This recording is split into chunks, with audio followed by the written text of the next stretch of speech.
அனைவருக்கும் வணக்கம்.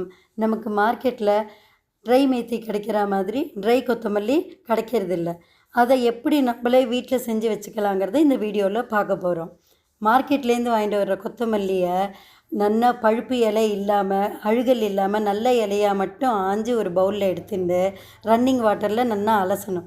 அப்போ மண்ணெல்லாம் அடியில் தங்கிடும். கொஞ்சம் நேரம் உப்பும் மஞ்சள் பொடி போட்டு அலசி ஊற வைக்கும்போது அதில் இருக்கிற பெஸ்டிசைட்ஸ் எல்லாம் கூட போய் நமக்கு சுத்தமான கொத்தமல்லியாக கிடைக்கிறது.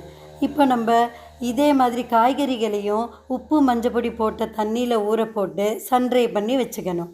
இப்போ ஊறின கொத்தமல்லியை ஒரு வடிகட்டியில் நம்ம எடுத்துட்டு மறுபடியும் நல்ல தண்ணியில் இன்னொரு வாட்டி ஒரு 10 நிமிஷம் ஊற போட்டு வச்சுட்டாக்க இந்த எந்த குப்பையும் இல்லாமல் சுத்தமான கொத்தமல்லியாக நமக்கு கிடைக்கும்.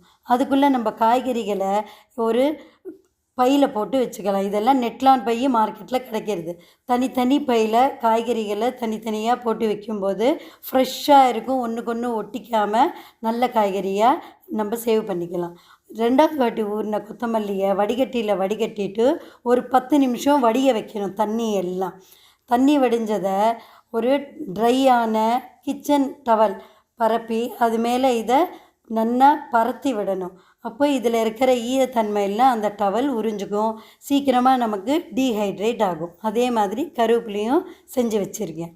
இப்போது பையில் போட்டு வச்ச காய்கறிகளை நம்ம ஒரு பேஸ்கெட்டில் ஒவ்வொரு பையாக ஒன்று மேலே ஒன்று அடுக்கி வச்சு ஃப்ரிட்ஜிலேயே வைக்காமல் நம்ம எப்படி வெளியில் காய்கறி சேவ் பண்ணி வச்சுக்கலாம் அப்படிங்கிறத பார்க்கலாம். இந்த மாதிரி ஒரு நனைச்ச காட்டன் டவலை அது மேலே போடணும். இதுக்கு இந்த மாதிரி வைக்கிறப்ப காயெல்லாம் ஃப்ரெஷ்ஷாக இருக்கும், நல்லா இருக்கும். காஞ்ச அப்புறமா மறுபடியும் புழிஞ்சு போட்டு வச்சுக்கணும். இப்போ உலர்ந்த கொத்தமல்லியை ஒரு ஜிப்லாக் பையில் போட்டு நெட்லான் பையில் போட்டு ஃப்ரிட்ஜில் வச்சோன்னா டீஹைட்ரேட் ஆகிடுதுன்னா நமக்கு ட்ரை கொத்தமல்லி கிடைக்கும்.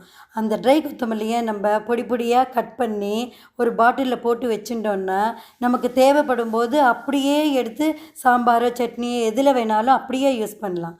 நீங்களும் இந்த மாதிரி செஞ்சு பாருங்கள். பிடிச்சிருந்தால் லைக் பண்ணுங்கள். வணக்கம். தேங்க்யூ.